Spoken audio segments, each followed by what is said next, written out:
সমস্ত ভ্রমণপ্রিয় মানুষদের, বিশেষত যারা পাহাড় প্রেমী, তাদেরকে বাংলা নববর্ষের শুভেচ্ছা জানাই।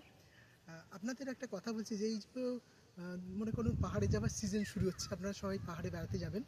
তা একটা কথা অনুরোধ করব যে পাহাড়ে যারা যাচ্ছেন অবশ্যই ক্যাশ টাকা নিয়ে যান। আমি জানি যে আপনারা পেমেন্টস অ্যাপ ইউজ করেন, পেমেন্ট ওয়ালেটস ইউজ করেন, কিন্তু পাহাড়ের যে গরিব মানুষগুলো ছোটো ছোটো দোকান দেয় বা ছোটো একটা ঘরের মধ্যে তারা হোমস্টে চালায়, তাদের কাছে পেমেন্ট অ্যাপসটা মানে খুবই বিলাসিতার ব্যাপার হয়ে যায়। তাদের পক্ষে ক্যাশ টাকাটাই খুব জরুরি হয়। তা আপনারা যারা যাচ্ছেন পাহাড়ে, অনুরোধ করব দয়া করে আপনারা ক্যাশ টাকা নিয়ে যান। আপনারা শহরে থাকেন, বড় বড় শহরে থাকেন, দামি দামি মোবাইল ফোন ব্যবহার করেন, আপনাদের কাছে জানি যে পেমেন্টস অ্যাপ বা ইউপিআই ব্যবহার করাটা একটা নিত্য প্রয়োজনীয় মানে কাজের মধ্যে পড়ে গেছে বা নিত্য প্রয়োজনীয় জীবনের একটা অঙ্গ হয়ে গেছে। তা কিন্তু পাহাড়ি মানুষরা তো খুব সহজ সরল মানুষ, ওরা অত্যন্ত গরিব মানুষ। ওদের কাছে এই পেমেন্টস অ্যাপটা ওদের কাছে খুব বিলাসিতার ব্যাপার, বা সকলের কাছে স্মার্টফোনও থাকে না। আমি দেখেছি তো, আমি তো পাহাড়ে মাঝে মাঝে বেড়াতে যাই, প্রচণ্ড গরিব মানুষ তারা, তাদের কাছে ক্যাশ টাকাটাই খুব জরুরি। তা আপনারা যখন যাবেন চেষ্টা করবেন একটু ক্যাশ টাকা নিয়ে যেতে, তাহলে ওদের সুবিধা হয়। কারণ তাছাড়া আরও একটা ব্যাপার আছে যে সবসময় পাহাড়ে নেট পাওয়া যায় না। এবার আপনি কোনো জায়গাটা কিছু খেলেন বা কোনো জায়গাটা পেমেন্ট করবেন, তখন দেখাচ্ছে নেট নেই, তাহলে আপনারই অসুবিধা হয়ে যাবে, সময় লাগবে, অনেকক্ষণ সময় নষ্ট হবে। তাই সেই জন্য একটা অনুরোধ থাকলো আপনারা ক্যাশ টাকা ইউজ করেন। আমরা তো দেখি শহরে যারা আছে 20 টাকার ফুচকা খেতে গেলেও স্ক্যানার খোঁজে, যে কোথায় স্ক্যানার, মানে 20 টাকাও তাদের পকেটে থাকে না, অথচ দামি দামি ফোন ইউজ করে তারা। যখন পেমেন্ট অ্যাপ ছিল না তখন তো তারা ক্যাশ টাকা দিয়ে জিনিসটা কিনতো। এমনকি দেখি যে একটা ফুল কিনতে গেছে, ঠাকুরের পুজোর ফুল কিনতে গেছে, সেখানেও পেমেন্টস অ্যাপ খুঁজছে, কোথায় পেমেন্টস অ্যাপ, কোথায় পেমেন্ট অ্যাপ। তা পয়সাটা আর কি একটু হাতে পয়সা রাখতে নেই। একটা গরিব মানুষ ট্রেনেতে ভিক্ষা চাইলে 5টা টাকা দেওয়ার মূলত তাদের থাকে না, কারণ পেমেন্টস অ্যাপ ইউজ করছে। গরিব মানুষ যে ভিক্ষা করছে তার কাছে তো নিশ্চয়ই স্মার্টফোন থাকবে না, আর সে নিশ্চয়ই পেমেন্টস অ্যাপ নিয়ে ঘুরবে না, তাহলে সে ভিক্ষে করতো না। তাই অনুরোধ করবো যে একটু পেমেন্টস অ্যাপটাকে আপনারা শহরের জীবনের অঙ্গ হিসেবে রাখুন। পাহাড়ে যখন যাবেন একটু ক্যাশ টাকা নিয়ে যান। ক্যাশ টাকা নিয়ে গেলে সুবিধা হবে কি, যে গরিব মানুষগুলো একটু সুবিধা হবে। তারা তো অত আপনাদের মতন স্মার্ট নয়, মানে আমাদের মতন স্মার্ট নয়, তাদের কাছে ক্যাশ টাকাটা খুব জরুরি।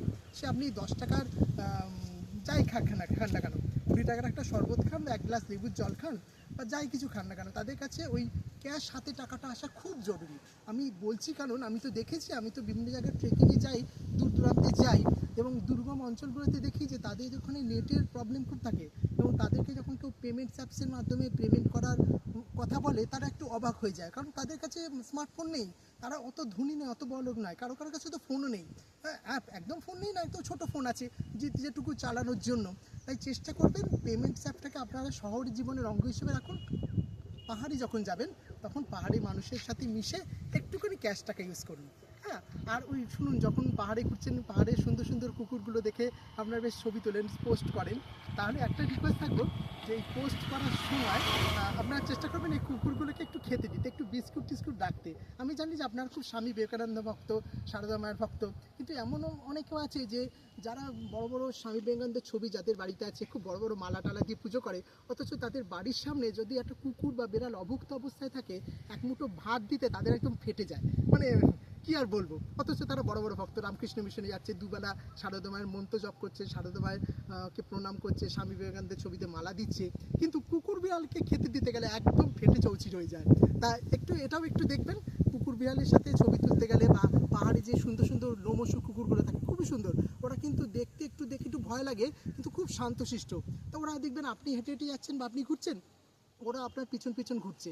তা একটু বিস্কুট দেবেন, সঙ্গে তো আপনাদের খাবার থেকে এমন কিছু কমবে না, মানে জানেন তো, আপনি যেটা দেবেন ঈশ্বর আপনাকে ঠিক সেটাই ফেরত পাঠিয়ে দেবে, আপনার ব্যাপারটা পরিপূর্ণ হয়ে যাবে। তা আপনি ওইভাবেই দিন যে আমি দিচ্ছি, ভগবান আমাকে পরে দেবে, এই স্বার্থটা করলেও কী হবে, একটা কুকুর বিড়ালের একটুখানি খাবার জুটবে। নমস্কার, ধন্যবাদ ভিডিওটা দেখার জন্য।